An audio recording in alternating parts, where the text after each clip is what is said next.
ചെയ്യുന്നത് നമ്മൾ ശരിക്കും പറഞ്ഞാൽ ഇൻ്റർനാഷണൽ കളക്ഷൻസിന് ഇൻസ്പയർഡ് വേർഷനാണ് ചെയ്യുന്നത്. ലൈക്ക് ഡിയോ, ഷണൽ, ടോം ഫോർഡ്, ലൂയി വിട്ടൺ അങ്ങനെ എല്ലാ ഇൻ്റർനാഷണൽ ബ്രാൻഡിൻ്റെ ഇൻസ്പയർഡ് വേർഷനായിട്ട് നമ്മൾ ചെയ്യുന്നുണ്ട്. പിന്നെ അതുമാത്രമല്ല നമ്മളെ കാണുന്നതിലും ഓൺ പ്രൊഡക്ട്സ് ആണ്. ഹാജീസിൻ്റെ ഓൺ പ്രൊഡക്ട്സ് ആണ്. പക്ഷെ മുതൽ തുടങ്ങിയാൽ പക്ഷേ ആയിരക്കണക്കിന് ഐറ്റംസ് ഉണ്ട്. ഈ കാണുന്നതെല്ലാം ഓരോരോ ലൈക്ക് നമ്മൾ തന്നെ ഓൺ പ്രൊഡക്ട്സ് ആണ്. പിന്നെ അതിൻ്റെ ഓയിൽസ് നമ്മൾ സെയിൽ ചെയ്യുന്നുണ്ട്. അതിൽ പെർഫ്യൂമായി കൺവേർട്ട് ചെയ്യുന്നതിനും പിന്നെ അതുമാത്രമല്ല നമ്മൾ കസ്റ്റമൈസ് ചെയ്യുന്നുണ്ട്. അങ്ങനെ നമ്മുടെ ബോഡിയുടെ ഹെയർ മിസ്റ്റ് വരുന്നുണ്ട്, ഹെയർ ഫ്രഷ്നർ വരുന്നുണ്ട്. അല്ലെങ്കിൽ ഇഷ്ടപ്പെട്ട സ്മെൽ നമ്മൾ ചെയ്യും. നിങ്ങൾ പറയുന്നത് കൊണ്ടത്തെ ഫ്രാഗ്രൻസും കൂടി നമ്മൾ നിങ്ങൾക്ക് അതൊരു കൺവേർട്ട് പെർഫ്യൂം എന്നുള്ള രീതിയിൽ കൺവേർട്ട് ചെയ്തിട്ട് നിങ്ങൾക്ക് ചെയ്യും. ഊത് മീൻസ് ഊതെന്നല്ല, അത്തർ. എല്ലാ ഇൻ്റർനാഷണൽ കളക്ഷൻസിനും അത്തറുകൾ നമ്മൾ സെയിൽ ചെയ്യുന്നുണ്ട്. ഇത് പറഞ്ഞാൽ അത്തർ മാത്രമല്ല അതിൻ്റെ ഫ്രാഗ്രൻസും കൂടി നമ്മൾ നിങ്ങൾക്ക് ചെയ്തിട്ടുണ്ട്. പെർഫ്യൂമായിട്ട് കൺവേർട്ടും കൂടി ചെയ്തിട്ടുണ്ട്.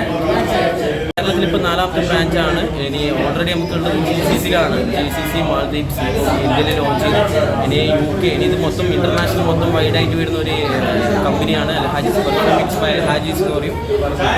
ഇവിടെ തിരുനാവായിൽ ഓപ്പൺ ചെയ്തിട്ടുള്ളത് അൽഹാജീസ് എന്നുള്ള നെയിമിലാണ്. പക്ഷെ നമ്മളെ കോൺസെപ്റ്റ് തന്നെ പെർഫ്യൂമിക്സ് ആണ്. രണ്ടും കൂടി ചെയ്യുന്നുണ്ട്. അൽഹാജീസിൻ്റെ പ്രൊഡക്ഷൻ ചെയ്യുന്നുണ്ട്, ഇൻ്റർനാഷണൽ കളക്ഷൻസിന് ഇൻസ്പയർഡ് വേർഷൻ നമ്മൾ ചെയ്യുന്നത്. ഇതെന്ന് പറഞ്ഞാൽ നമ്മൾ ഫസ്റ്റ് സ്റ്റാർട്ടപ്പ് ചെയ്യുന്നത് തന്നെ അൽഹാജീസ് എന്ന പേരിലാണ് നമ്മളെ ബ്രാഞ്ച് വരുന്നത്.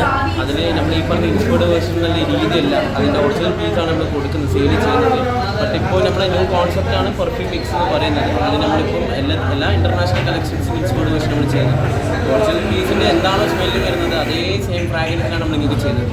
അതും എക്സ്ട്രേറ്റ് ഡീപ്പ് പെർഫ്യൂമിലാണ് നമ്മൾ ചെയ്യുന്നത്. എക്സ്ട്രേറ്റ് ഡീപ്പ് പെർഫ്യൂമിലാണ് ചെയ്യുന്നത്. ഇതൊരു മാൽ കോൺസെൻട്രേഷൻ കൂടുതലാണ്. അതിനകത്തുള്ള അതിനെക്കാട്ടി നമ്മുടെ ലാസ്റ്റിംഗ് 8 hours ലാസ്റ്റിംഗ് പറയുന്നത്